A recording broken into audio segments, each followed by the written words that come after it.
After months of threats, hoaxes, and fury at the prospect that Virginia's new Democratic majority might restrict gun rights, the Virginia Citizens Defense League, a pro-gun group politically to the right of the NRA, is planning to descend on the state capitol in a major rally on Monday. Since the fall election, the rhetoric around guns in Virginia has dramatically intensified. Memes appeared on the Internet claiming that Democratic Governor Ralph Northam was going to shut down the Internet, cut off utilities, and seize guns. Since November 2019, more than 100 counties, cities, and towns in Virginia have declared themselves Second Amendment sanctuaries and have vowed to oppose any new restrictions on guns which they deem to be unconstitutional. Some proponents have even resurrected words like nullification and interposition, terms first used extensively by Southern secessionists prior to the Civil War and more recently during the massive resistance to federal laws requiring desegregation in the 1960s. Gun groups became further incensed in December when Democratic Congressman Donald McEachin suggested that if people did not follow the law, Northam should use the state's National Guard to make them do so.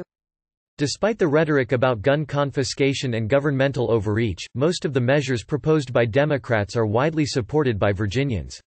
A December poll indicated that universal background checks, one of the first measures that will be enacted, are supported by 86% of Virginia voters.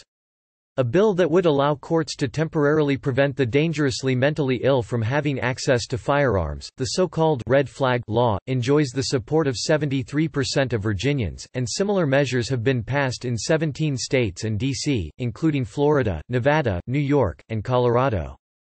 Concerned about rising tensions and false statements online, Northam, in an unprecedented move, used his annual State of the Commonwealth address to the Joint Assembly last week to assure Virginians that no one is calling out the National Guard. No one is cutting off your electricity, or turning off the Internet. No one is going door to door to confiscate guns. That effort has not, however, stemmed the tide of controversy. Even Liberty University President, Jerry Falwell, Jr., has gotten into the act, stating that the Second Amendment is sacred and that the state is going to be faced with civil disobedience, not just by citizens but by police officers. And I think it's what they deserve. Monday's protests are expected to be so volatile that even the National Rifle Association has distanced itself, directing supporters to attend a separate lobby day last week, when hundreds of Virginians peacefully and respectfully argued against the legislation. Still, Monday's action is expected to draw a larger crowd than the NRA's lobby day, and the governor says he has received intelligence that some groups that came to Charlottesville for the Unite the Right rally in 2017 will reappear in Richmond. Militia groups across the country have promised to protest in Richmond, dressed in military camouflage and outfitted with sophisticated assault weaponry. White supremacists have been using their Internet sites to issue threats and mobilize. Similar activity preceded Charlottesville. The Justice Department said Thursday that 3 men taken into custody by the FBI amid an investigation into the white nationalist group called the Base had weapons and were considering attending the rally in Richmond. Some Antifa groups, who frequently organize in an effort to repel, with violence if needed, those on the right with whom they disagree, were purportedly ready to engage as well. The potential for mayhem is so acute that the governor has declared a state of emergency and banned weapons of any kind from Capitol grounds through the evening of January 21. Before the ban, Philip Van Cleve, the head of the VCDL, urged supporters not to bring assault-style rifles to the rally, but had not discouraged them from bringing handguns. He continues to complain that protesters will be defenseless without having the right to carry weapons to the demonstration. Legal challenges by the VCDL to the ban in the courts have now stalled. The Virginia Supreme Court ruled on Friday evening that it will not overturn the governor's action. It is not clear whether the group will appeal to the U.S. Supreme Court. And it is not clear how protesters will respond to the ban.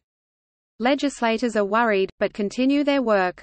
The Virginia Senate passed gun safety measures on Thursday, one to restore the state's previous one handgun a month rule, another empowering local governments to ban guns in public buildings, parks and at permitted events like political protests, and the third requiring background checks for all gun sales. The House, after years of attempts, was finally able to engineer a prohibition to ban firearms in the Capitol and in the House Gallery, joining many other Southern legislatures that have adopted such measures.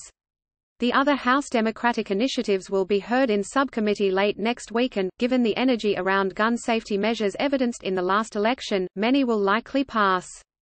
January 20 is Martin Luther King Jr. Day at the Capitol, and it is typically the time when many school children come to see how government operates. Not so this year. Instead, Capitol Square will likely be filled with loud and angry gun advocates claiming that their rights are about ready to be severely compromised by the Virginia General Assembly. State officials are determined to prevent a replay of Charlottesville. Whether protesters will cooperate remains to be determined.